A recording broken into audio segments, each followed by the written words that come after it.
Bueno, vamos a comenzar con este caso clínico. Miren, acá vamos a imaginar que estamos en una clínica, consultorio, en un hospital, y el motivo de consulta es esta imagen, ¿no? Es aumento de volumen, un aumento de volumen, y nosotros realizamos el dato semiológico y a la percusión todo nos apunta que fuera a ser ascitis. Nos apunta a que fuera a ser ascitis. ¿Qué pudiera ser otro diagnóstico diferencial? Puede ser aire, ¿ok? Aunque el aire no se ve tanto, ¿no? Tan inflado o tan hinchado, ¿no? Puede ser neumoperitoneo, puede ser tumor, ¿no? Puede ser un tumor, pero con la semiología, con la percusión, auscultación y sobre todo ecografía, vamos a ver que se trata de líquido, ¿no? El paciente tiene líquido, tiene una distensión abdominal secundario a acumulación de líquido. Bueno, entonces este es el motivo de consulta, ¿no? Se trata de un varón de 58 años de edad, es alcohólico, ya con esto ustedes están imaginando cuál será la causa de la ascitis. Desde hace 25 años es alcohólico y consulta por un aumento progresivo del perímetro abdominal y además el paciente tiene aumento de volumen en miembros inferiores y además se queja de disnea. Entonces puede ser que este mismo líquido esté subiendo a través de los poros hacia la pleura y si le realizamos una ecografía probablemente encontremos derrame pleural, ¿no? Líquido. Eso pudiera explicar la causa de la disnea, ¿ok? Porque otra causa de la disnea pudiera ser que tenga una neumonía viral o que esté en edema agudo de pulmón cardiogénico, no cardiogénico, ¿no? Y otras condiciones. Entonces, vive en el señor de 58 años y le preguntamos, señor, ¿qué antecedentes tiene usted? Antecedentes personales patológicos de importancia. ¿Qué antecedentes? Nos dice, consume alcohol 120 gramos al día, ¿no? Probablemente en nuestra vida diaria como médicos no nos digan este dato, ¿no? Pero este señor mide, ¿no? 120 gramos al día. Además, le han hecho un examen para ver si tiene hepatitis, han descartado la hepatitis y anteriormente tuvo varios episodios de ictericia, ¿ok? Entonces todo nos apunta a que el problema es el hígado, ¿no? Que este aumento de perímetro abdominal pudiera tratarse secundario a una afección del hígado. Le tomamos signos vitales, ¿no? Viene el paciente, le dice a tu enfermera que tome signos vitales y nos reporta 160, 96, tiene una ictericia leve. Y estos datos es relevante e importante porque miren, tiene arañas vasculares, tiene ascitis tensa, hematidez y tiene edemas en miembros inferiores. Entonces, doctores, ¿cuál será nuestro diagnóstico sindromático hasta ahora? ¿Con qué diagnóstico lo vamos a internar? Porque este paciente hay que internarlo, ¿no? Viene a la consulta, lo internas en medicina interna, en gastroenterología o le llamas al gastroenterólogo, pero nosotros, como somos cracks, lo vamos a manejar el cuadro, ¿no? ¿Con qué diagnóstico lo internamos? A ver, en el chat, a ver qué refieren en el... A ver, permítame, un síndrome de hematoso, muy bien José, muy bien Jefferson. Síndrome de hipertensión portal, ya eso es un poquito más específico, ¿no? Ok, pudiera ser, síndrome de hipertensión portal, ya, cirrosis, insuficiencia cardíaca, ya, muy bien Jimmy. Cirrosis, Mabel, tienes que ser, cirrosis es una enfermedad. Mabel, para que tú anotes cirrosis, tendrás que tener una biopsia de hígado o criterios de diagnóstico de cirrosis de qué, de pulmón, de corazón, de hígado, porque recuerda que la cirrosis es fibrosis, ¿no? Entonces hay que ser un poquito más específico, Mabel. ¿Qué más? Una pregunta, ¿estamos repasando o que este tema no está en la bibliografía? Ingrid, revisa la convocatoria y está como tema nuevo. Muy bien, a ver qué otros nos han puesto. Síndrome acítico edematoso. Ese es el diagnóstico. Muy bien, Juan. Está bien, ¿ok? El diagnóstico. ¿ok? Lo vamos a internar como un síndrome ascítico edematoso. ¿Por qué? Podríamos entrarlo como síndrome ascítico simplemente, si no tuviera edemas, ¿vale? Pero este paciente reporta edemas en miembros inferiores. Puede ser por la hipertensión portal o puede ser que esté en un contexto de insuficiencia cardíaca, que es otro diagnóstico diferencial, por supuesto. Entonces acá es un síndrome ascítico edematoso, porque tiene edemas de miembros inferiores. Entonces, con ese diagnóstico lo vamos a internar a la clínica, al hospital, ¿vale? Ahora, esta disnea, alguien podría, como segundo diagnóstico, podríamos internarlo, ¿no? Como síndrome de disnea en estudio, ¿no? Síndrome de disnea en estudio o insuficiencia respiratoria si está en insuficiencia respiratoria. Podríamos internarlo, ¿ok? Muy bien. Le pedimos laboratorios. Bueno, le pedimos laboratorios y como viene con ascitis, ¿no? Lo primero es pedirle, ya le hemos tomado signos vitales, todo de acuerdo. Luego viene solicitar algunos exámenes complementarios, como en este caso laboratorios, y necesitamos una ecografía, ¿no? De rastreo abdominal para ver, llegar, cuál es la causa de la ascitis, ¿no? Le vamos a pedir una ecografía. En laboratorio le pedimos, ¿no? Un hemograma, glucemia, creatinina, NUS, electrolitos, un perfil básico y algo que nos vaya a orientar la causa de la citis, laboratorios. Entonces, dentro de esto vamos a solicitar un perfil hepático, ¿ok? Este perfil hepático incluye lo que en la anterior clase hemos visto, bilirrubinas, transaminasas, fosfatasa alcalina, gamma glutamil transpeptidasa, también un tiempo de protrombina y albúmina, ¿verdad? Todo ese perfil hepático completo solicitamos. Entonces, nos reportan, miren, tiene una albúmina sérica de 2.3.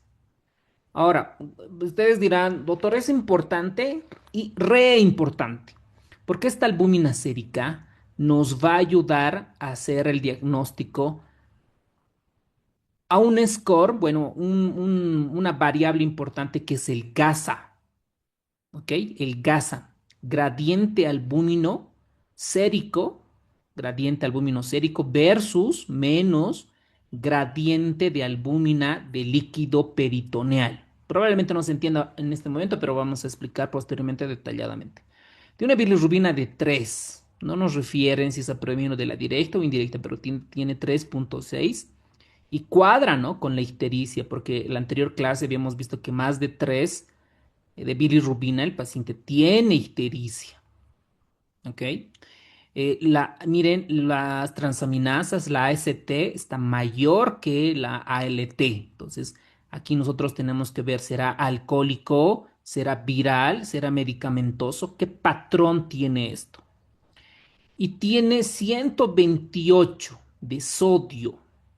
¿Algún crack o alguna doctora, doctor, cuál será el diagnóstico completo de este paciente? Ya tenemos semiología, los antecedentes, ¿cuál es el diagnóstico y la explicación fisiopatológica? A ver, alguien, tres.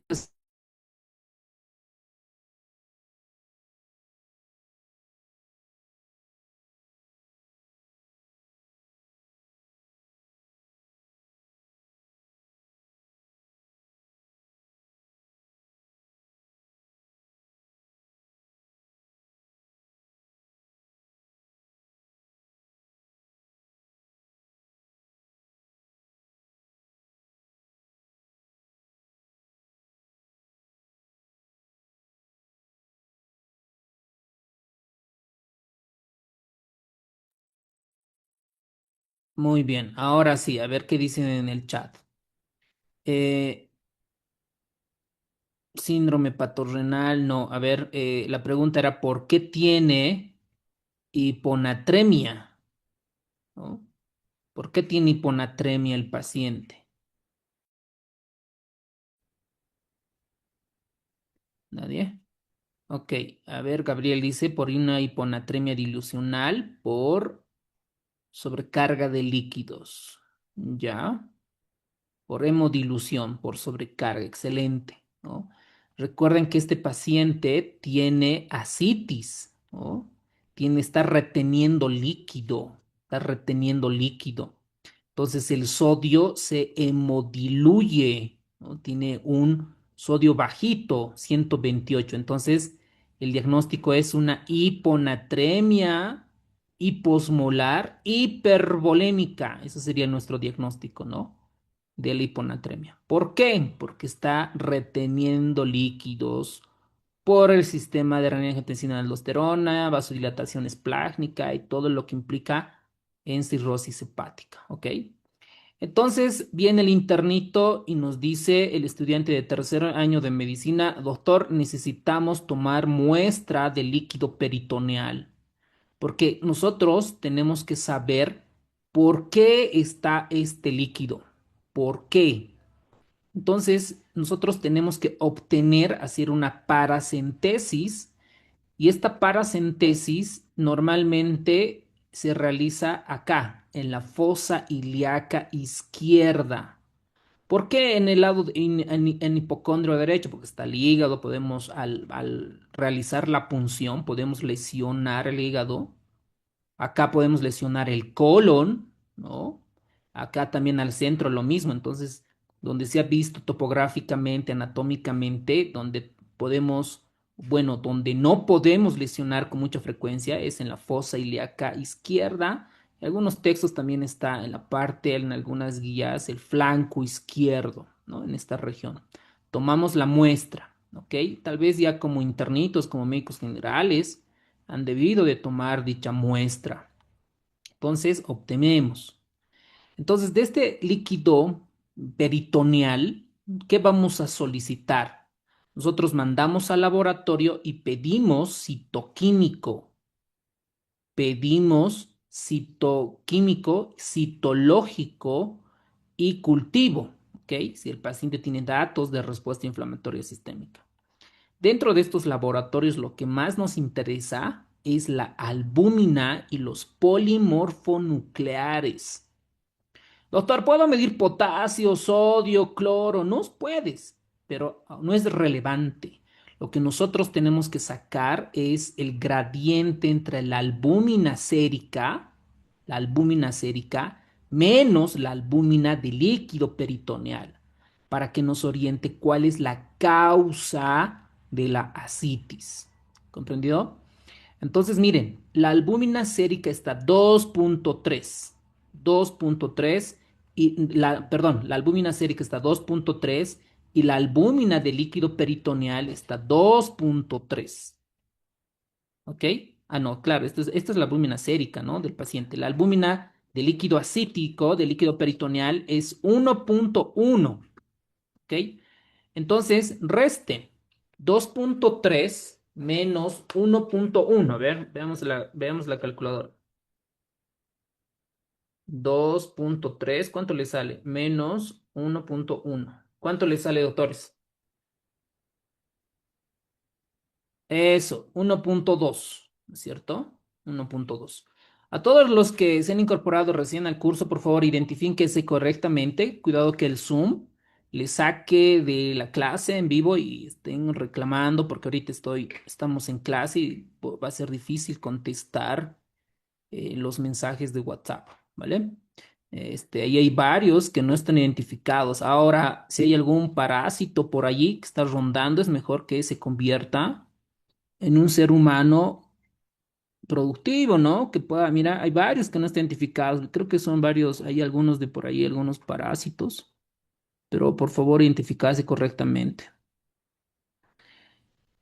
Ok. Adrián, tienes que tener un poquito de paciencia, si no puedes salir de la clase, tranquilo. Bueno. Entonces, ¿cuánto le salió el gradiente? El gradiente es 1.2. Entonces, este gradiente nos indica cuál es la causa de la ascitis. ¿Cuál es la causa de la ascitis? Entonces, cuando nuestro punto de corte está mayor o igual a 1, ¿ok? Eso nos traduce que la causa de la ascitis es por hipertensión portal. ¿Vale? por hipertensión portal. Entonces nosotros tenemos que buscar cuáles son las causas de hipertensión portal. Si es prehepático, si es hepático, si es presinusoidal, transinusoidal, postsinusoidal o poshepático, ¿vale? Entonces acá el polimorfo nuclear está 120. ¿Por qué por qué necesitamos este valor en el citoquímico? Porque cuando nosotros tenemos mayor a 250 nos lleva a otro diagnóstico que es la peritonitis bacteriana espontánea. De acá podemos sacar muchas preguntas. ¿Cuál es la etiología? E. coli, ¿cuáles son los criterios de diagnóstico para peritonitis bacteriana? ¿Cuál es el tratamiento y qué rol juega los TIPS? ¿Ok? La derivación transportal. Y el cultivo nos has reportado que es negativo. Excelente caso. Entonces, el diagnóstico va acá, alcohólica descompensada por la citis con hipertensión portal. Entonces, nosotros tenemos que recordar por qué un paciente que tiene cirrosis hepática, ¿por qué llega? ¿Por qué tiene hipertensión portal? ¿No? Ustedes recuerden en cirrosis, las células estrelladas, la fibrosis y demás. Pregunta básica para ustedes. ¿Cuánto es el valor normal de la presión portal? ¿O cuánto es la presión portal? 15 segundos.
Muy bien. A ver, veamos. Todos los que han respondido más, lo normal es 5. A ver, veamos cómo están. De 5 a 10. De 5 a 10, perfecto. ¿Ok? 5 milímetros de mercurio es el valor normal de la presión portal. 3 a 5. Muy bien, Jessica. Excelente. Muy bien. Entonces, este paciente que ya tiene hipertensión portal, asumimos que está más de 10 milímetros de mercurio, porque ya tiene clínica, ya tiene ascitis. Entonces, ¿por qué sucede? Cuando hay hipertensión portal, porque está fibrosado el hígado, entonces el hígado dice, no me llega oxígeno, no me llega nutrientes, ¿no? Estoy hipoperfundido. Entonces, en respuesta a la hipoperfusión, se liberan sustancias vasodilatadoras, lo que ustedes han estudiado. Prostaglandinas, óxido nítrico, prostaglandina E2, todas las sustancias vasodilatadoras. El más importante es el óxido nítrico. Entonces, el óxido nítrico se libera y genera una vasodilatación esplácnica.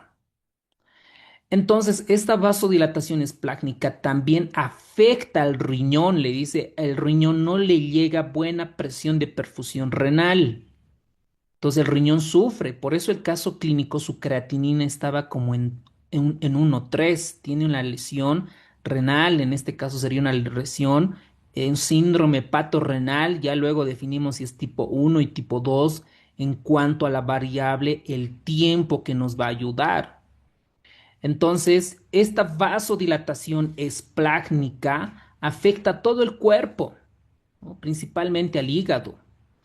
Entonces, estas sustancias, lo que hace el riñón, sobre todo, y el hígado, dice, me falta glucosa, me falta oxígeno. Está disminuida la presión de perfusión renal, está disminuida. Entonces, ¿qué hago? Libero renina y todo el sistema de renina, angiotensina, aldosterona. En ese escenario clínico, la aldosterona, recuerden que tiene la capacidad de poder retener sodio y por ósmosis, por sodio va a comenzar a jalar agua, protóxido de hidrógeno, jala agua. Entonces se vuelve un círculo vicioso, ¿no? Es decir, el hígado tronado, hipertensión portal, mayor óxido nítrico, mayor vasodilatación, mayor ascitis, el riñón se truena, mayor renina angiotensina aldosterona, la aldosterona más sodio y más agua. Si yo comprendo la fisiopatología, voy a entender el tratamiento y lo voy a hacer de color verde, miren. Por eso en el tratamiento vamos a romper este ciclo. Nosotros tenemos que restringir el consumo de sodio. Y ahí va la pregunta de examen. ¿Cuánto? ¿Cuánto de sodio? Como tiene líquido acítico, líquido le vamos a dar diuréticos. ¿Cuál es el diurético de elección en síndrome acítico edematoso? Y ahí vamos a ver la espironolactona y la furosemida. Ah, no, que el paciente tiene ginecomastia dolorosa. Ok, vamos a rotar a triamtereno, ¿no? Cuestiones detalladas. Entonces, esta fisiopatología es clave, doctores, clave. Bueno, entonces esta retención de sodio y agua produce fugas y ascites. Bueno, alguien, por favor, active su micrófono y explíquenos la fisiopatología para retroalimentar. ¿Por qué hay ascitis? ¿Y cuál es el tratamiento? Los espero. Activen su micrófono explicando la fisiopatología de la ascitis en hipertensión portal.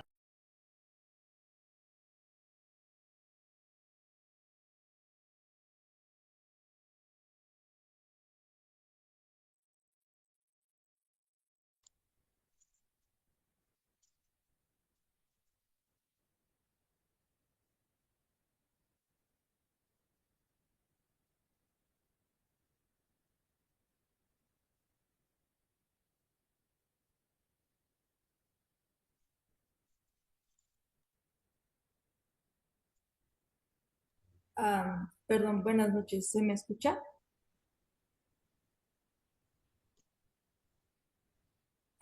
Sí, doctora, excelente, adelante. Ok, bueno, partimos de que el principal mecanismo de la ascitis en los pacientes cirróticos va a ser por la hipertensión portal. Esto va a empezar ya que en la cirrosis existe primero una fibrosis hepática, ¿no? Luego esta va a afectar a diferentes estructuras, entre ellas los sinusoides hepáticos, que van a impedir también el flujo de la sangre por el hígado. Entonces, también va a haber la activación de células estrelladas, que también van a estimular aún más fibrosis y van a disminuirse la producción de eh, sustancias vasodilatadoras como el óxido nítrico, principalmente. Entonces, va a haber vasoconstricción intrahepática, va a haber un aumento de la presión de la vena porta y eso es lo que va a desencadenar luego a la ascitis. Excelente, doctora, muchas gracias. Entonces, una vez entendiendo esto, ¿no? Cuando el hígado sufre y tiene que liberar sustancias vasodilatadoras, genera la ascitis, y en este, como es líquido, la albúmina casi siempre va a estar muy baja. Como es transudado la mayor parte en ausencia de infección, la albúmina es muy bajita en ascitis. Por eso el gradiente, la albúmina entre el sérica y el líquido peritoneal, la diferencia tiene que estar mayor o igual a 1. Estos datos, doctores, anótense, grande en su resumen, en su pared de estudio, mayor o igual a 1, siempre pensamos en hipertensión portal. Ah, llega el paciente con ascitis, nosotros sospechamos con este gradiente que es por hipertensión portal. Ya el manejo vamos a ver, ¿no? Restricción de sodio menos de 2 gramos al día, dar diuréticos, espironolactona, 100 miligramos de espironolactona, 40 de furosemida, realizarla cuando no responde a esto, miren, aquí vamos a entrar en otro término médico. Nosotros llega el paciente, lo internamos, restricción de líquidos, restricción de sodio, menos de 2 gramos de sodio y diurético, les damos los dos, ¿verdad? ¿Y qué pasa si responde? No le hacemos la paracentesis evacuatoria. Y alguien dirá, pero doctor, ¿tenemos que hacer paracentesis diagnóstica? Sí, siempre. Necesitamos ver la albúmina, el polimorfo nuclear en líquido acítico, ¿vale? Pero si no responde al diurético y el riñón se truena y se truena y se truena, necesitamos hacer paracentesis evacuatoria, ¿ok? Y aquí va pregunta de examen. Nosotros cuando realizamos paracentesis evacuatoria hay una dosis que cuando nosotros extraemos líquido acítico tenemos que administrar albúmina endovenosa. Es uno de los pocos escenarios en medicina interna cuando la albúmina está indicada en pacientes, ¿ok? Y la profilaxis realizamos cuando para peritonitis bacteriana espontánea, cuando tenemos unas proteínas menos de 1.5 gramos de cilitro, ¿vale? Entonces, ahorita están tocando el timbre, doctores, para entrar a clase. Supongo que no están, permítanme 30 segundos.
Muy bien.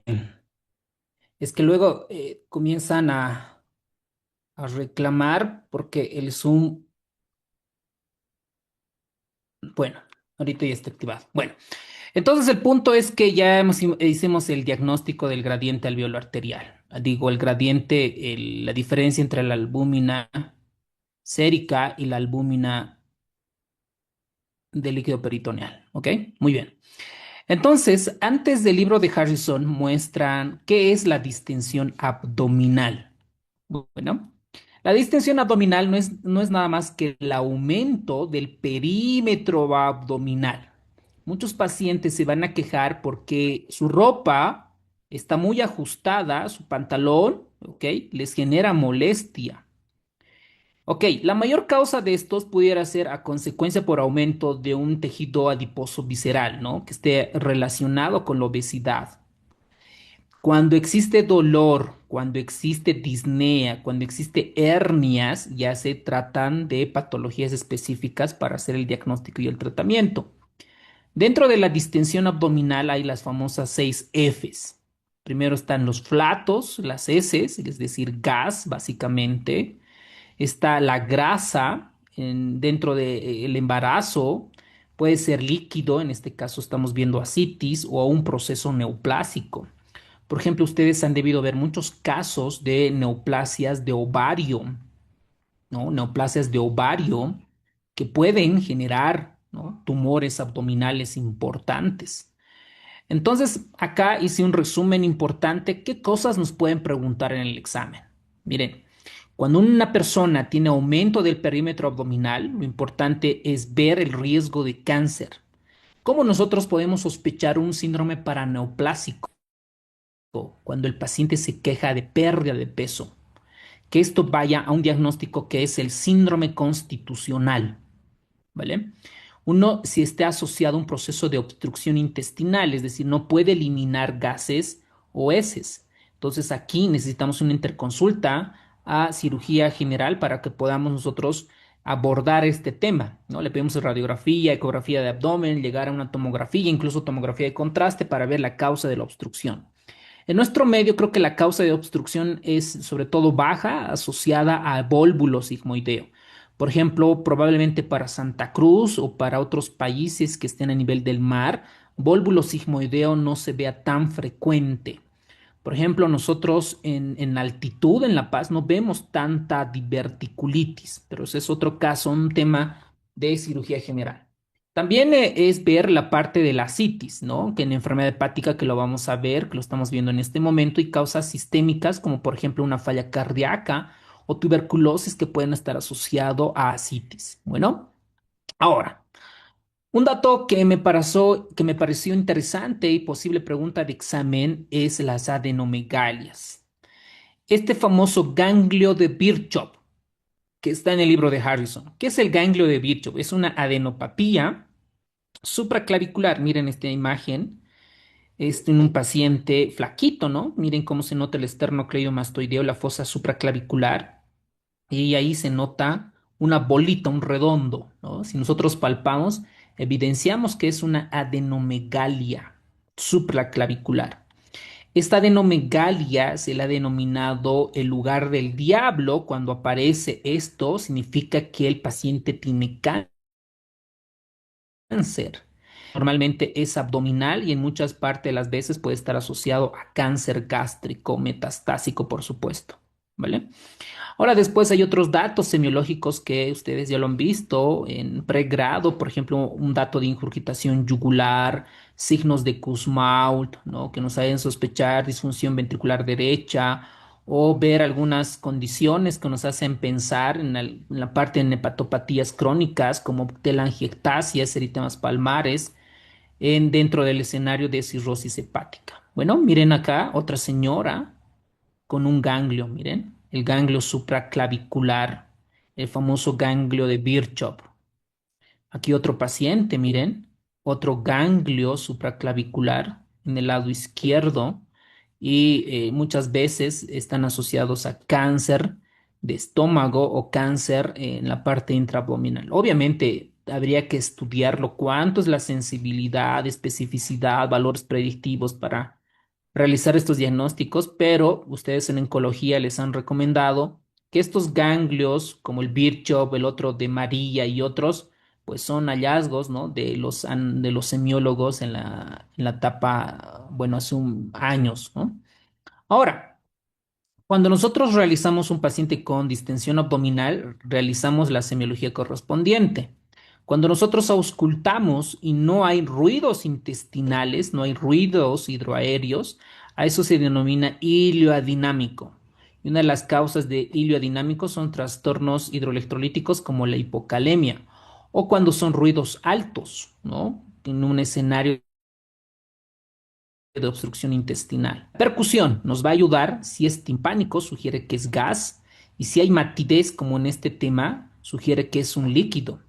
Y Harrison nos dice claramente que se necesita más de 1500 ml para detectar ascitis en un paciente. Entonces, este dato, doctores, háganlo flashcard, anótense en sus apuntes, más de 1500. Y un paciente que llega con distensión abdominal, es importante solicitar la ultrasonografía.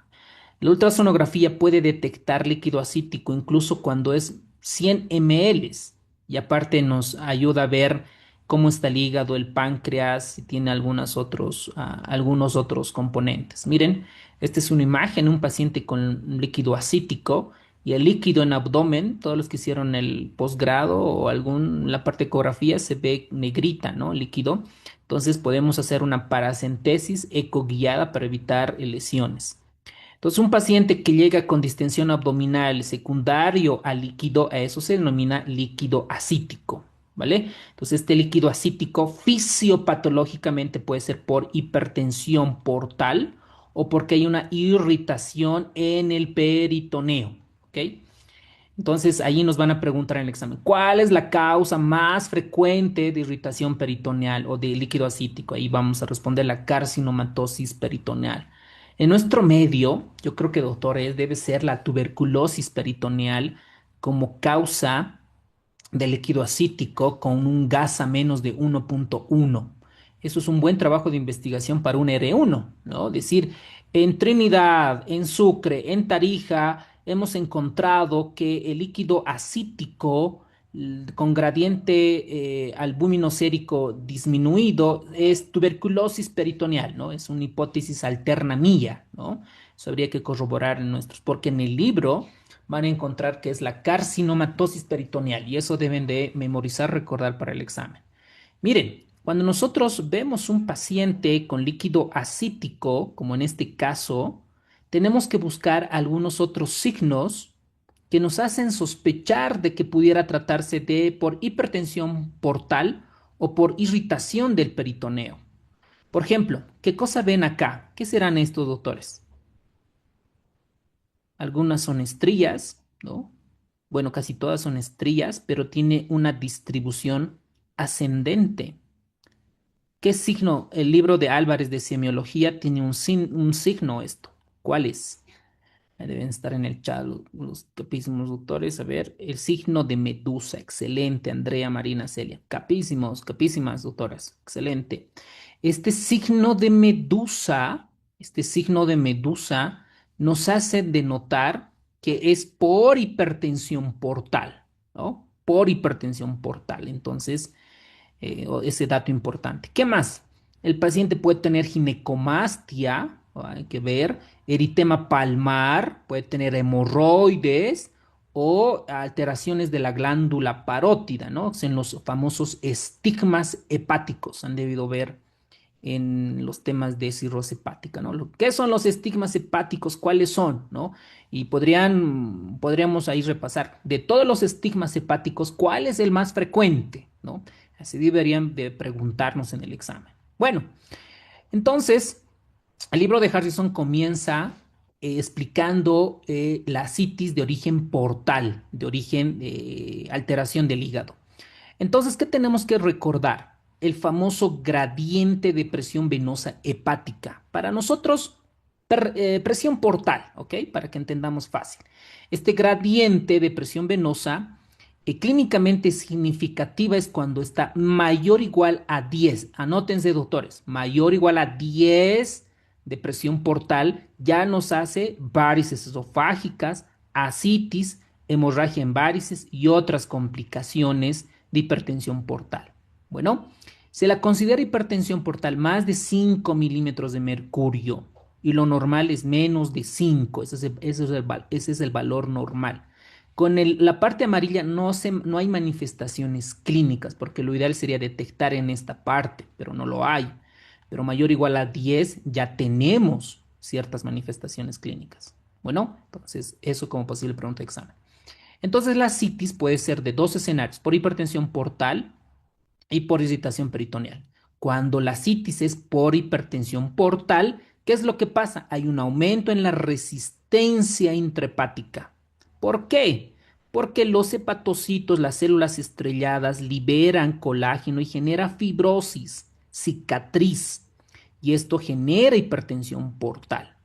Esta hipertensión, el hígado refiere, me falta oxígeno, me falta glucosa y comienza a liberarse óxido nítrico. Pero además comienza la retención de sodio y agua. Y alguien dirá, doctor, ¿cuál es primero? ¿Cuál es primero? La retención de sodio y agua. ¿Ok? O sea, lo primero sería el aumento de la resistencia intrahepática. Ese sería el primer mecanismo fisiopatológico. El segundo es retención de sodio y agua. ¿Por qué? Por la activación del sistema renina-angiotensina-aldosterona. Recuerden que la aldosterona capta sodio y por ósmosis retiene agua. Lo mismo con la ADH, ¿ok? Por eso es que la citis en pacientes cirróticos es un fenómeno hemodinámico renal complejo, cuya ecuación es hipertensión portal, vasodilatación esplácnica y activación renal neurohormonal, ¿no? Por aquí sistema renina-angiotensina-aldosterona, ADH y otros ejes hormonales. Bueno, miren esta imagen alucinante. Miren, esta imagen está generada con IA. Miren, el aumento de la resistencia intrahepática, hipertensión portal más de 5 milímetros de mercurio, primero es generada por la fibrosis hepática. Esto lo pueden revisar en la clase de cirrosis hepática, cómo el alcohol, todo el metabolismo estimula a unas células, ¿no? Que son las células estrelladas que producen fibrosis, las células IDO y otras. Entonces, genera un aumento en la resistencia en el flujo portal. Este flujo portal activa a las células estrelladas y genera mayor fibrosis y contracción del músculo liso-sinusoidal, esto en los vasos sanguíneos. Dos condiciones, células estrelladas y fibrosis y contracción, vasoconstricción en realidad en la parte hepática. Esto genera mayor liberación de óxido nítrico y vasoconstricción intrahepática. Cuidado que se confundan con esto. Hay vasoconstricción intrahepática y hay vasodilatación esplácnica. Son dos escenarios fisiopatológicos diferentes. Y todo esto eleva la resistencia. Esto es explicada físicamente por la ley de Ohm, es decir, flujo por resistencia. Entonces, aunque el flujo se vea normal, la presión portal se eleva generando hipertensión portal y generando vasodilatación esplácnica. Entonces, esta vasodilatación esplácnica, ¿por qué ocurre? Porque hay liberación de óxido nítrico. ¿Por qué hay liberación de óxido nítrico? Porque el hígado dice, me falta oxígeno, glucosa, necesito liberar sustancias vasodilatadoras. Se equivoca acá, ¿no? Y también genera factor de crecimiento endotelial y sustancias proinflamatorias como el TNF-alfa. Eso genera vasodilatación masiva, secuestro de líquido esplácnico y esto genera disminución del volumen circulante efectivo. Es decir, si nosotros tenemos acá la ascitis, retiene, secuestra líquido y al gasto cardíaco lo tumba, disminuye porque disminuye el volumen sistólico, el volumen circulante efectivo. Entonces, aunque el abdomen tiene mucho líquido, en el resto del cuerpo se muere de hipovolemia. Y de esa hipovolemia, el más afectado es el riñón. Por eso se explica el famoso síndrome hepatorrenal, ¿vale? Entonces, como el cuerpo dice, no tengo, tengo hipovolemia, el sistema nervioso trata de compensar. También el sistema endocrino. Se activa el sistema nervioso simpático, se activa el sistema de renina, angiotensina, aldosterona, la hormona antidiurética. ¿Con qué objetivo? Retener sodio, retener agua, hacer vasoconstricción renal y disminuir la excreción de sodio. Entonces se vuelve un círculo vicioso y se genera ascitis. Entonces, todo este mecanismo, el resultado final de esta cirrosis es el aumento de la presión, mayor ascitis, hay empeoramiento de la función renal, retención de sodio, vamos a tener un gradiente, una diferencia, el GASA alto con proteínas bajas en el líquido peritoneal. Entonces, nosotros tomamos una muestra y vemos el famoso GASA. Entonces, vuelvo a repetir, espero que no esto no se olviden, que cuando el GASA es mayor o igual a 1, la etiología es por hipertensión portal. Esto, ¿y cuál es la causa más frecuente de hipertensión portal? Cirrosis hepática. ¿Cuáles son otras condiciones? Falla cardíaca, síndrome de Buchiari, puede ser una hepatopatía por virus de hepatitis C y otras condiciones. Ahora, miren esto. Cuando el GASA es menos de 1.1, el problema está en el peritoneo. Este líquido normalmente suele ser un exudado porque tiene alta concentración en proteínas. ¿Por qué tiene un GASA menos de 1? Porque tiene alta concentración de albúmina. ¿Cuáles son las causas? Carcinomatosis peritoneal, tuberculosis peritoneal, ascitis pancreática y otros. Entonces a este le vamos a poner una estrellita, ¿ok? Nos pueden preguntar en el examen, ¿cuál es la causa de ascitis con gas a menos de 1.1? La más frecuente, carcinomatosis peritoneal, ¿vale? Eso para el examen. Creo que en Bolivia, doctores, creo que en Bolivia es la tuberculosis peritoneal. ¿Ok? Es una hipótesis alterna que tendríamos que confirmar. Aquí tenemos lo mismo. ¿Cómo se obtiene el GASA? La albúmina sérica menos la albúmina de la citis. Ahí tenemos, miren, las causas de GASA más de 1.1 por obstrucción presinusoidal, obstrucción sinusoidal y obstrucción postsinusoidal.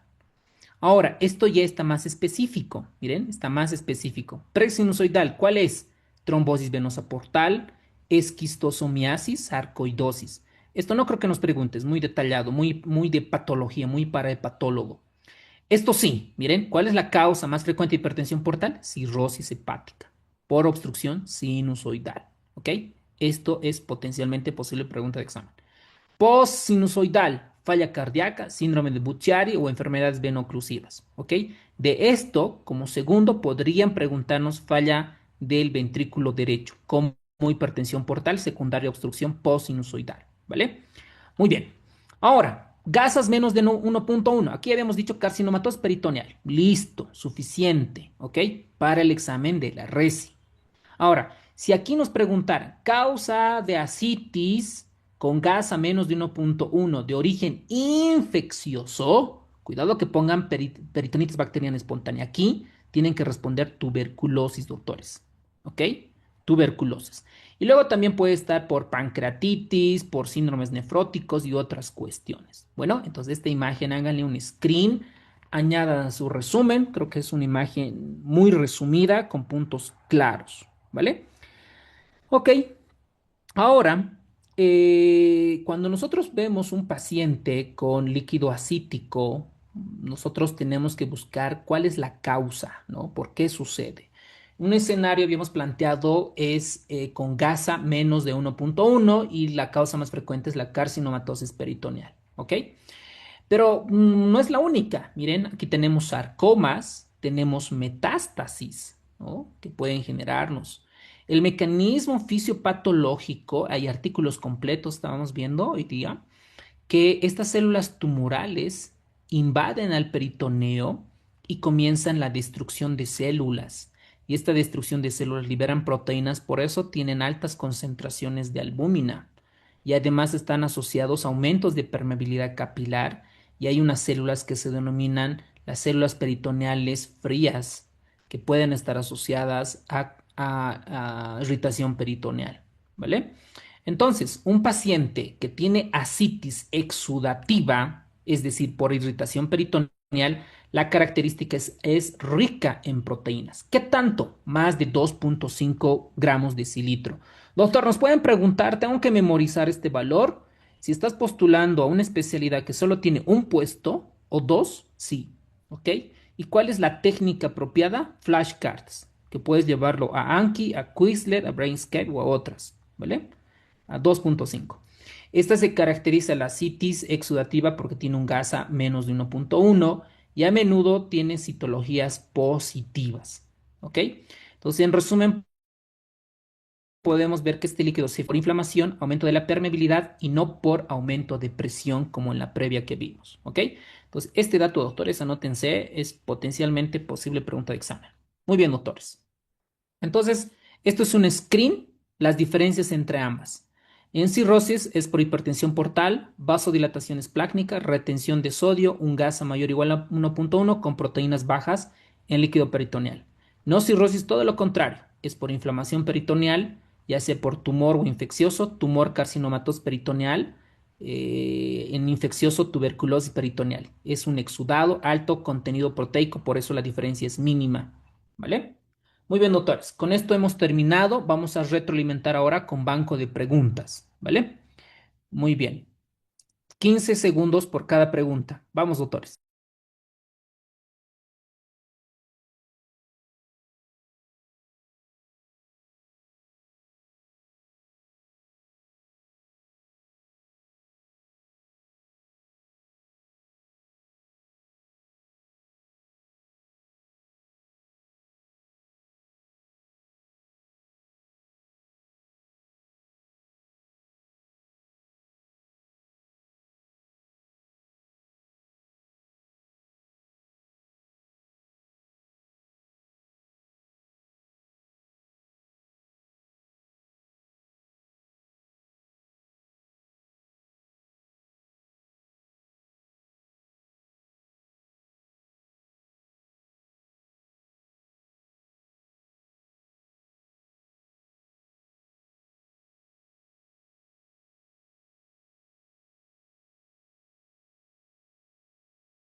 Muy bien.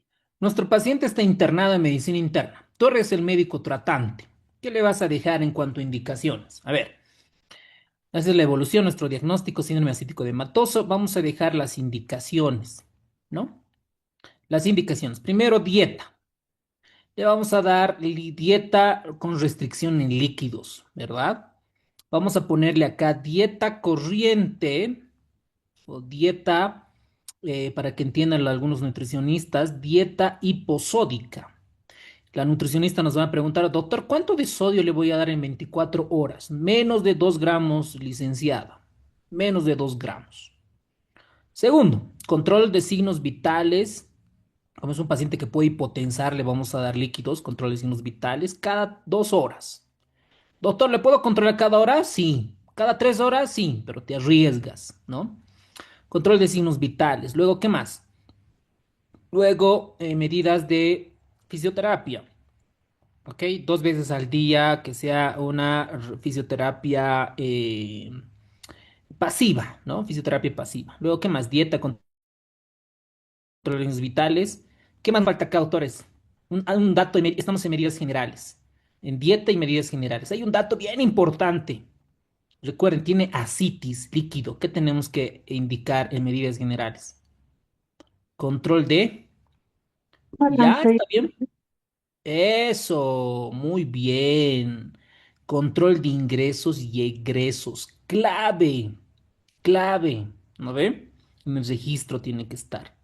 Después, alguien dice la posición. Perfecto, doctor, doctora. Perfecto, una posición semi-Fowler, ¿no? Semi-Fowler. ¿Qué más? Los grados de la cabeza tienen que estar más o menos más de 35 grados, la cabecera, ¿ok? Cabecera. ¿Por qué? Si tiene 20, 15, podemos riesgo de neumonías intrahospitalarias. Doctor, ¿de verdad? Sí, hay mucha evidencia que estas cositas básicas, estas macanitas, salvan pacientes. ¿Qué más? De lavado de cavidad oral. ¿Con qué le vamos a dejar a este paciente? Con pasta dental, clorexidina, he visto indicaciones con nistatina. ¿Qué vamos a dejarlo en indicación? Los que ven con esta clorexidina están tronados. Bueno, está bien, para eso estamos aquí, para aprender, para yo también repasar, ¿no? La clorexidina, doctores, se ha demostrado que no previene. ¿Para qué usamos clorexidina? Aparte de la cavidad oral, para evitar neumonías intrahospitalarias, ¿no? Pero sobre todo en servicios internados con clorexidina y nistatina no han mejorado disminuir las infecciones intrahospitalarias. ¿Por qué hacemos cavidad oral? Primero por higiene y para evitar neumonías intrahospitalarias. Sé que no es del tema, pero la clorexidina no ha demostrado disminuir infecciones intrahospitalarias. ¿Ok? Entonces, doctor, ¿con qué vamos a hacer la cavidad oral? Con solución salina, agua. ¿Ok? ¿Y qué opina de la nistatina? Hasta antes de la Clorex se usaba mucho nistatina, ¿no? Pero tampoco hay mucha evidencia a favor de ellas. Entonces, ¿y usted, doctor, qué hace? Según la medicina basada en la evidencia, entre estudios, revisiones sistemáticas y con metaanálisis, solución salina, ¿ok? Solución salina. Normal, listo. Medidas generales. Ahora en medicación. ¿Qué le vamos a dejar en medicación? O en suero, si quieren, ¿ok? Aquí le vamos a poner una solución, si no es diabético, una solución dextrosa. Bueno, una solución dextrosa, 500 cc's. 500 cc's al 10% o al 5% IV. Puede ser para 24 horas, pero doctor, tenemos que hacer restricción de líquidos. Sí, está bien. O podemos dejar simplemente para mantener vía, ¿no? Doctor, ¿podemos usar solo tapón IN? Claro, pero necesitamos un acceso venoso. Necesitamos un acceso venoso, ¿ok? Entonces yo creo que las dos cosas podemos usar, un taponín, un acceso venoso, o una solución dextrosa nada más para mantener vías, y puede ser una solución dextrosa para 24 horas, sobre todo el paciente si no tiene apetito, ¿no? Para evitar el anabolismo, digo el catabolismo en solución, ¿ok? Después necesitamos dar gastroprotección. Igual eso es bien debatido, ¿no? Algunos pueden dejar ranitidina, pueden dejar omeprazol. Si es que el paciente no tiene datos, factores de riesgo para sangrado digestivo, Yo, la verdad, por las revisiones no dejo casi nada. Siempre trato de retirar el omeprazol o la ranitidina, ¿ok? Esto dependiendo de los factores de riesgo. También esto es debatible. Y los medicamentos importantes en un paciente con los medicamentos importantes con cirrosis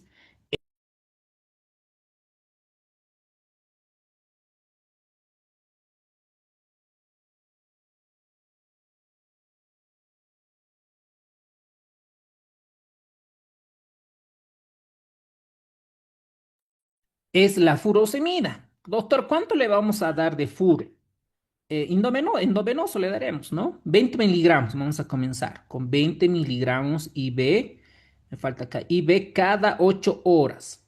Espironolactona, vamos a comenzar con 50, ¿no? Viene de 100 miligramos, la espironolactona, que es un ahorrador de potasio, ¿no? Un diurético. Entonces vamos a comenzar con 50 miligramos por vía oral cada 12 horas, ¿ok? Entonces, ya tenemos los dos. Ahora, ¿cómo nos ha reportado el polimorfo nuclear? Si estuviera más de 250 y tiene fiebre, añadimos nuestra ceftriaxona, ¿ok? Pero si no tiene como nuestro clase clínico, nada, ¿ok? Ok. ¿Qué más? La tromboprofilaxis, ¿ok?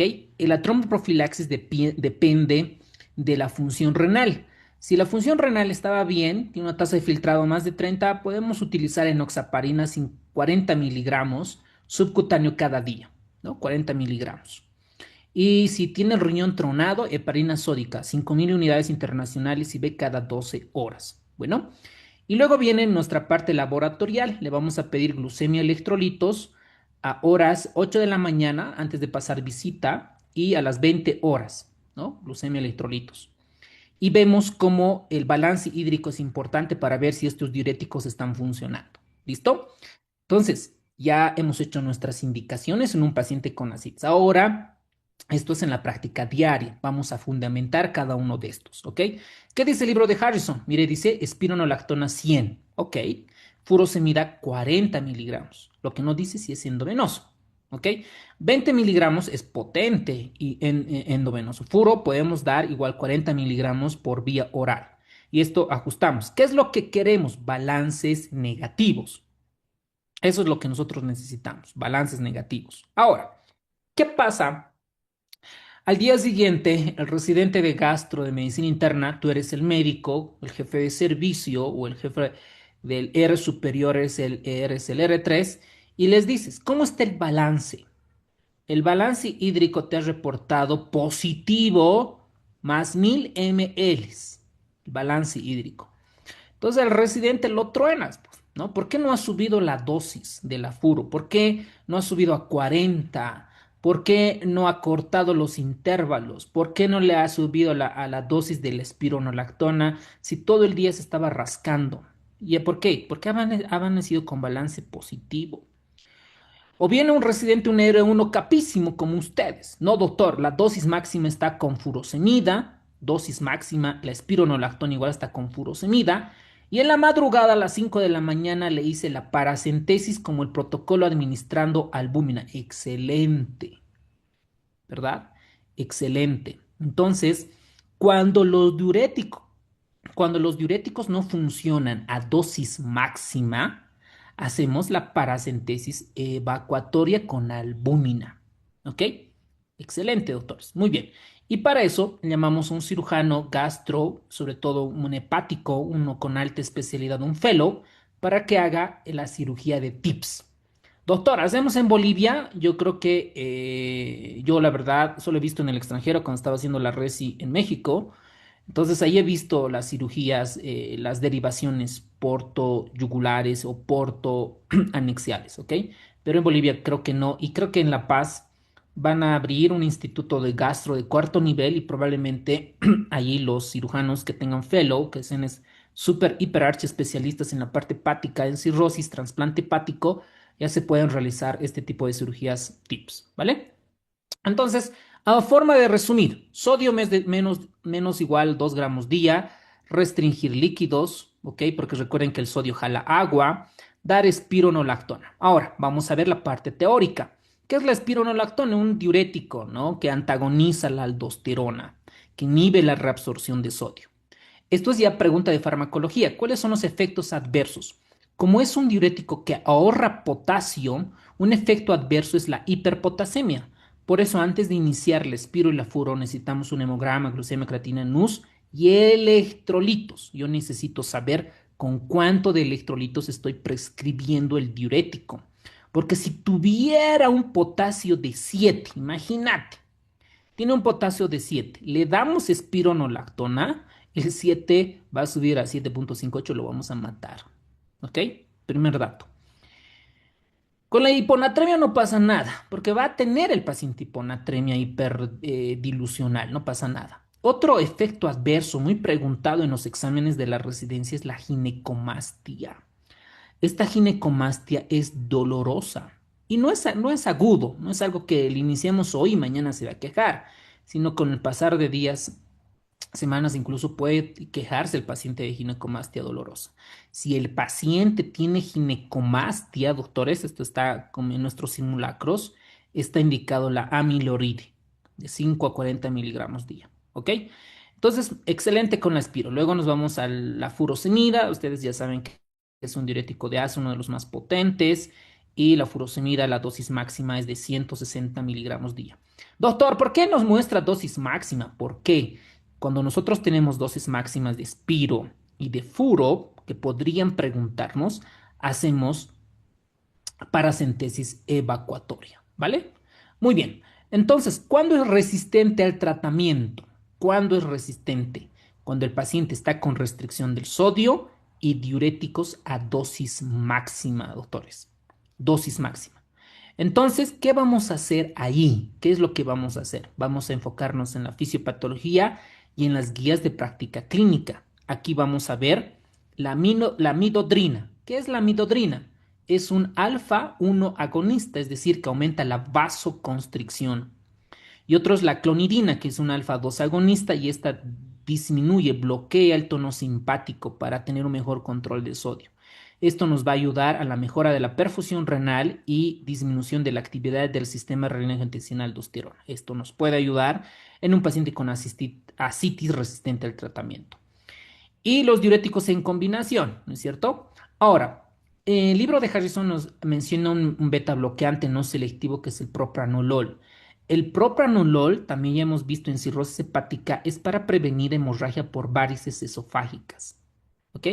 Pero cuando el paciente está hipotenso, está en emergencias o está en la UTI, no se usa propranolol para hasta compensar la perfusión como tal. Pero si es un paciente que está en medicina interna, el líquido acítico está mejorando, etcétera, ahí comenzamos con el propranolol, ¿ok? Entonces siempre tener esos datos. Entonces, cuando la asitis es refractaria, hacemos la paracentesis añadida con la albúmina que va de 6 a 8 gramos de albúmina cuando nosotros extraemos líquido acítico. Porque ustedes han debido ver, cuando sacamos líquido acítico, doctores, el paciente hipotensa, rudo, rudo comienza. Entonces, a veces nos preparamos por vía periférica acá y otra vía periférica acá. Incluso le podemos poner un catéter venoso central porque le quitas, le vas 1 litro, 2 litros y en el 3 litros ya comienza hipotensa, taquicardia, hipotensar, el lactato se trepa. Tenemos que usar algunos vasopresores para mejorar la presión. ¿Por qué? Porque la citis pues está secuestrando líquido, ¿no? Es decir, la vasodilatación es plásmica. Y por eso nosotros administramos, está indicado la albúmina. La albúmina nos va a ayudar a evitar la hipotensión, el síndrome patorrenal y la disfunción circulatoria post-paracentesis. Por eso administramos albúmina para aumentar la presión oncótica, ¿vale? Muy bien. En casos, ya, hacemos paracentesis evacuatoria, etcétera, y el paciente continúa con asitis, ¿qué vamos a hacer? Llamar al cirujano hepático, al que esté especializado en trasplante hepático y realice la derivación portosistémica intrahepática en la cirugía TIPS. Y otro sistema que habla el libro de Harrison es el sistema de Alpha Pum, que es un dispositivo que es una bomba automática que hace que se drene la citis y permite una eliminación continua. ¿Ok? Dos escenarios entonces, derivación portosistémica intrahepática y el sistema alfa-PUM en pacientes con resistentes a la ascitis. Bueno, muy bien. Entonces aquí este es un artículo de revisión por los expertos, unos autores así nivel Dios, donde muestran algunos puntos para el tratamiento en ascitis por hipertensión portal. Miren los vasoconstrictores, inhibidores de la fosfodiesterasa E5, inhibidores del receptor de la angiotensina 2, bloqueadores del receptor de la endotelina, inhibidores de la COX y inhibidores del tromboxano A2. Nuevos fármacos. Vasodilatadores, ¿no? Y medicamentos que van a inhibir las células de la activación. Medicamentos contra los moduladores de la transcripción como el factor, el PPRA agonistas y otros, anticoagulantes y antioxidantes. Muy bien, doctores, con esto hemos terminado y nos vamos a ir al siguiente tema que es fiebre. 15 segundos por cada pregunta, doctores, vamos.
Acá podemos destacar el propranolol, es para evitar varices esofágicas, ¿no? Varices. Midodrina, este es el vasoconstrictor esplácnico. Este es clave. Y también hay otro, no me acuerdo si es en choque o algún tema de medicina interna. Habla de la terlipresina. Terlipresina es el vasoconstrictor de elección también en pacientes con choque hipovolémico secundario a citis. Esto para el tema creo que sí, está en medicina interna, pero no me acuerdo en qué tema. Es la terlipresina, nótense. El verapamilo es un antiarrítmico, así que nada que ver. Está contraindicado en cardiopatías estructurales. La hidralacina es un vasodilatador directo y el anapril pues ya es un antihipertensivo. A ver, de todas estas, ¿cuál produce el famoso pseudolupus o el lupus-like por medicamentos? ¿Cuál es el que produce? A ver, algunos cracks. Eso, bien, buen nivel. Bien, doctores. Ojalá ingresen en los primeros lugares. Camila, Oscar, Jonathan, en los primeros, no se confíen, por favor, y no se dejen llevar por las redes sociales, optimicen su tiempo. Muy bien, doctores, que están capísimos. Bien. Vamos a la siguiente. Durante la paracentesis de gran volumen debe administrarse albúmina, una dosis, ufa, esto está nivel R1 de interna. ¿Cuál es la dosis de la albúmina en pacientes? Más o menos de 6 a 8 gramos, refiere el libro de Harrison. Difícil, ¿no? Porque esto hay que memorizar y probablemente para mañana ya no nos acordemos, ¿no? Yo me acuerdo por cada litro, ¿no? Por cada litro, normalmente tenemos que sacar entre 3 a 5 litros, de ahí recuerdo estos valores, ¿no? Por cada litro, 2 gramos. Entonces, si son 3 litros, 6 gramos, ¿no? Más o menos 3 sacamos. Comenzamos a sacar 4 o 5 y potencian rudo esos pacientes. 3 litros y ahí nos vamos con calma, ¿no? En las 3 horas y otra hora y así, vamos viendo. ¿Cuál es la principal ventaja de la cirugía de TIPS frente a la paracentesis de gran volumen? Es para evitar la citis, ¿no? Para evitar la recurrencia a la citis. Para eso hacemos TIPS. Muy bien, de aquí de peritonitis bacteriana, esto tienen que recordar, ¿no? Mayor a 250 células de polimorfonucleares es el diagnóstico. Y el tratamiento es cefalosporina de tercera generación, ya sea ceftriaxona o ya sea cefotaxima. En la práctica, cualquiera de las dos utilizamos, ¿no? 1 gramo cada 12 horas. Y para profilaxis, ciprofloxacino en pacientes de alto riesgo. ¿Quiénes son pacientes de alto riesgo? Los pacientes que tienen proteína en el líquido acítico menos de 1 gramo y hemorragia digestiva. Obviamente estos datos son bien, ¿no? Ya así de patólogos. Con eso hemos terminado asitis. Bueno, ahora vámonos a fiebre. Les voy a quitar media horita de nuestro tiempo valioso. Media horita de fiebre y ya para la próxima dejamos fiebre de origen desconocido. A ver, ¿dónde está mi presentación de fiebre? ¿Dónde estás? Ah, ujú. Está fácil la citis, ¿no? Es bien bonito. Todo medicina interna me encanta. Es alucinante todo lo que nos da. A ver, aquí tenemos fiebre. Sí, esta es. A ver, ¿por qué acá? Mantener, descartar. Vamos a cerrar esto y nos vamos a fiebre. Fiebre, todo lo que es, todos los que van a hacer medicina interna, terapia, emergencias, todos los temas de medicina interna de signos cardinales, todos lean, estudien, bien bonito es, para que tengan con buena base, no solamente lo que dice la bibliografía. A ver, vamos a compartir. Ahí. A ver, entonces vamos a